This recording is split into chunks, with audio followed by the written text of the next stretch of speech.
दोनों आदमी का जो है इस तरह का नोक झोंक चलता रहता है। यही तो रिश्ता है। रिश्ता में जब तक नोक झोंक नहीं हो तो फिर उसका मजा नहीं आता है। देखिए, राबड़ी जी सीनियर नेत्री है, कुछ न कुछ बोलते रहती है।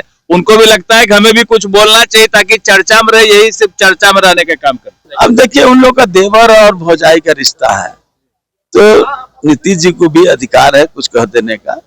इसको हम लोग गंभीरता से नहीं लेते। दुखमय घटना घटा हुआ है, ऐसा नहीं होना चाहिए बिहार में। बार बार ये हो रहा है, इसमें कहीं ना कहीं पुलिस प्रशासन दोषी है। बिहार विधानमंडल का बजट सत्र चल रहा है। बिहार विधान परिषद की कार्रवाई सुबह विपक्ष के शोरगुल के कारण 15 मिनट में ही स्थगित कर दी गई। दोपहर में जब दूसरी पाली शुरू हुई तो वह भी 20 मिनट ही चली। सदन में दरभंगा में नाबालिग के साथ दुष्कर्म और उसकी हत्या पर सरकार से संज्ञान लेने की मांग की गई। फिर पक्ष विपक्ष के बीच नोकझोंक हुई। इस दौरान भाजपा एमएलसी देवेश कुमार पर राबड़ी देवी उखड़ गई। सभा की कार्रवाई स्थगित होने के बाद आरजेडी के सदस्यों ने सभापति के पास जाकर भाजपा एमएलसी की शिकायत की और एक्शन लेने की मांग की। पर इससे पहले सुबह की पाली में नीतीश और राबड़ी के बीच भी नोकझोंक हुई। विपक्ष के हंगामे से नीतीश उठ खड़े हुए और आरोप लगाया कि लालू राबड़ी ने अपने कार्यकाल में कुछ नहीं किया था, जबकि हमारी सरकार ने ही सब काम किए हैं। इन सब के बीच आपको बता दें कि भाजपा नेता नीरज बबलू ने विपक्ष को निशाने पर लिया है। उन्होंने कहा कि विपक्ष सिर्फ झूठ फरेब फैलाने का काम करती है। वो आगे कहते हैं कि विपक्ष मैदान छोड़कर भाग जाता है। उन्होंने राबड़ी देवी को भी निशाने पर लिया और उन्होंने कहा कि राबड़ी देवी को बस ऐसा लगता है कि कुछ बोलना चाहिए, इसलिए वो कुछ भी बोलते रहती हैं। आगे वो क्या कुछ कह रहे हैं आप उनको सुन सकते हैं। पक्ष के पास न करने के लिए कुछ है, न बोलने के लिए कुछ है। जब सरकार बेहतर काम करती है तो ये विपक्ष वॉकआउट करती है, आरोप लगाती है, झूठ बोलती है और झूठ फैलाने का काम करती है। यही विपक्ष का काम रह गया, वजूदहीन विपक्ष हो गया है। कहा जा रहा है कि बोलने नहीं दिया जा रहा है। बजट किसने रोका है? किसने रोका? अभी तो लगातार समय था, क्यों वॉकआउट करके बाहर निकल गए? अपनी बात तो बोले। और जब सरकार की बात आई बोलने की, जब सरकार प्रदर्शन दे रही है, सरकार बता रही है, समझा रही है, तो छोड़ के भाग रहे हैं। तो यही काम विपक्ष का रह गया है, आरोप लगाना और समय पर मैदान छोड़ के भाग जाना। छात्रा के परिजन जो है दरभंगा मामले पर, देखिए, राबड़ी जी सीनियर नेत्री है, कुछ न कुछ बोलते रहती है। उनको भी लगता है कि हमें भी कुछ बोलना चाहिए ताकि चर्चा में रहे, यही सिर्फ चर्चा में रहने का काम करते। वहीं आपको बता दें कि जनता दल यूनाइटेड के नेता श्याम रजक से भी पत्रकारों ने बात करने की कोशिश की और उन्होंने नीतीश कुमार और राबड़ी देवी के बीच हुई नोकझोंक पर कहा कि उनके बीच भाभी और देवर का रिश्ता है। ऐसे में वह इन मामलों को गंभीरता से नहीं लेते हैं। बाकी उन्होंने विपक्ष पर जमकर निशाना साधा है। आगे वो क्या कह रहे हैं आप उनको सुनिए। कुछ है ही नहीं उनके पास कहने के लिए, तो उनको बाइकआउट करना स्वाभाविक है। वो अच्छी चीज सुनने के आदी नहीं है और अच्छी चीज करने के भी आदी नहीं है। अच्छी चीज अगर किए रहते तो आज ये स्थिति नहीं होती है। और अभी भी वो अच्छी चीज सुनना नहीं चाहते हैं तो उनकी और स्थिति गर्त में जाएगी। अब देखिए, उन लोग का देवर और भौजाई का रिश्ता है, तो नीतीश जी को भी अधिकार है कुछ कह देने का।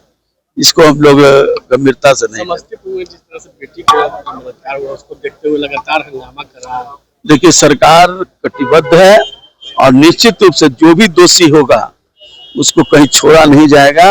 और ऐसे लोगों के लिए नीतीश कुमार कोई समझौता नहीं करते हैं।